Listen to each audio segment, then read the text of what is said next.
안녕하세요. 언제나 야무진 정보와 함께하는 슬카입니다. 반갑습니다. 자, 제가 오늘은 웬일로 항상 좋은 소리 안 나오는 가코빈을 가지고 나왔죠. 하이볼 글래스와 가코빈, 그냥 봐도 하이볼 이야기를 하러 가지고 나온 게 티가 팍팍 나죠. 하이볼을 만들어 볼 겁니다. 그런데 약간 더 신경 쓰면 더 맛있어지는 하이볼 꿀팁들이 있어서 제가 몇 가지 알려드리려고 합니다. 그럼 긴 말 필요 없이 바로 시작해보죠. 넘어가요.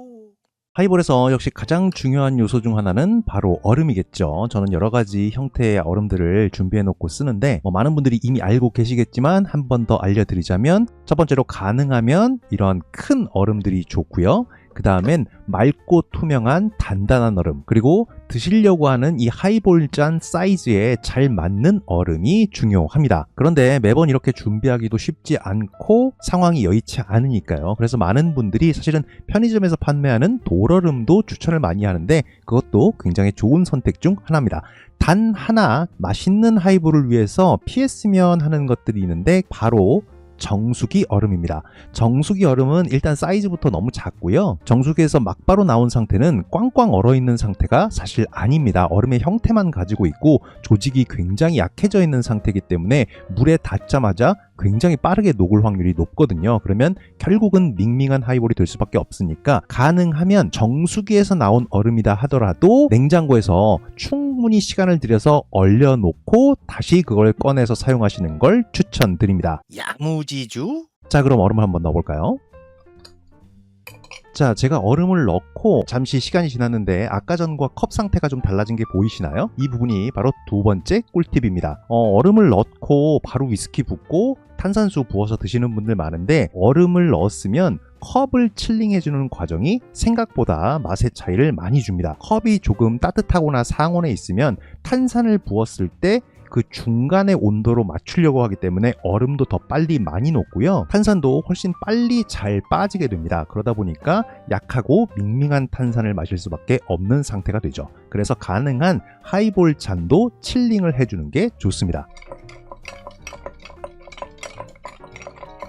자, 이렇게 컵 전체가 하얗게 될 만큼 충분히 칠링을 해주는 게 좋은데요. 이렇게 했을 때 또 하나의 장점은 조달한 조스키님께서 물로 린스를 한 거는 이 얼음의 작은 조각들이 탄산수에 녹아들지 못하게 하기 위해서 하신 건데, 린스를 하지 않아도 이 얼음들의 자잘한 부분들은 이렇게 해서 녹여내서 버릴 수 있는 장점이 있죠. 자, 이렇게 컵 칠링을 충분히 했으면 물을 버려주고요.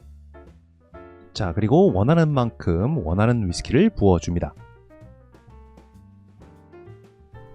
보통 위스키 1대 탄산수 3 이 정도 비율을 추천하는데, 사실 각자의 입맛은 다 다르기 때문에 본인의 입맛을 찾아가는 게 더 중요하다고 할 수 있죠. 그리고 여기서 한 번 더 칠링을 해줍니다. 그 이유는 위스키가 역시 상온에 있었기 때문에 미지근한 위스키와 탄산수가 만나면 탄산이 더 빨리 빠져나갈 확률이 높습니다. 그래서 위스키도 한번 칠링해주는 게 좋습니다.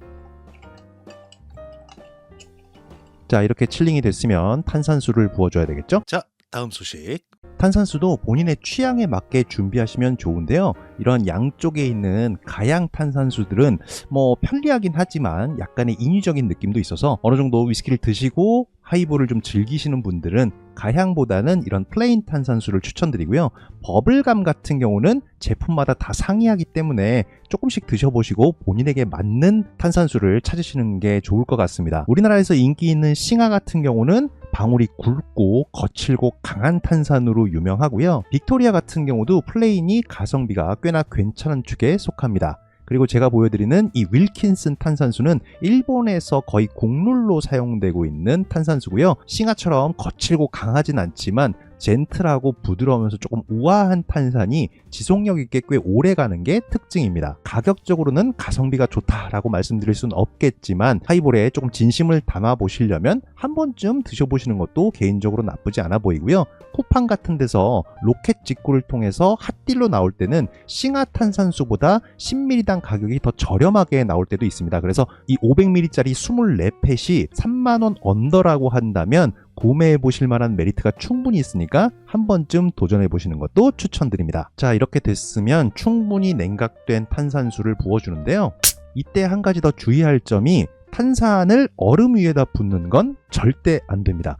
탄산이 얼음을 타고 흘러내리면서 탄산도 훨씬 많이 날아가고요. 얼음이 녹으면서 본인이 원하는 농도의 하이볼을 만들기 조금 불규칙해지거든요. 그러다 보니까 가능하면 컵의 벽과 얼음 사이로 부어주는데요. 이때도 탄산이 날아갈까봐 너무 약하게 부으면 안에 있는 위스키가 잘 안 섞이고요. 너무 세게 부어버리면 탄산이 이미 다 빠져버립니다. 그래서 중간 정도 속도로 적당하게 붓는 걸 일본의 바텐더들은 굉장히 추천을 합니다.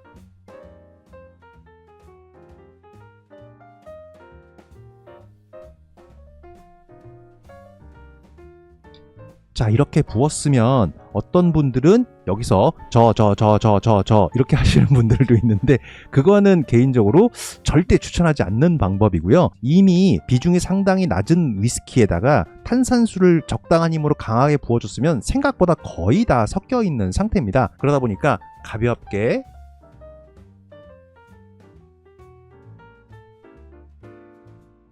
한번 들썩해주는 걸로 충분합니다. 이렇게 되면 가정에서도 바에서 만든 것만큼 신경 써서 맛있게 만든 하이볼 완성입니다. 한번 마셔볼까요?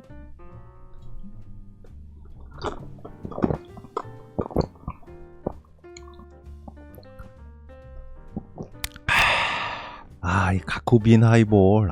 참 제가 좋은 말 하기도 좀 그렇지만 그렇다고 또 막 욕할 것까지는 아닙니다. 요즘 2만원대 후반의 가격이라면 네, 괜찮다고도 말할 수 있을 만한데 그 이유는 뭐냐면 결국 가쿠빈 자체가 위스키로서 엄청난 풍미나 다양한 맛을 가지고 있는 건 아닙니다. 그런데 깔끔하고 약간의 달달함 그리고 자기 주장이 그렇게 세지 않은 위스키거든요. 그러다 보니까 이 위스키로 하이볼을 만들면 사실 그냥 이 위스키 하이볼 자체로 먹을 때보다 음식과의 페어링이 상당히 좋습니다. 간이 강한 음식이나 아니면 기름지거나 한 음식들과 마셨을 때 입안을 깔끔하게 클렌즈 해주는 말 그대로 클렌저의 역할을 정말 제대로 톡톡히 하거든요. 그러다 보니 바로 일본의 이자카야나 음식점에서 가장 흔하고 많이 판매하는 위스키가 바로 가쿠빈 하이볼이 된 거죠. 그래서 저는 개인적으로 따로 안주 없이 시원하게 그냥 하이볼만 한 잔 마시고 싶다라고 생각했을 때는 이 글렌그란트 아보랄리스를 아주 많이 추천합니다.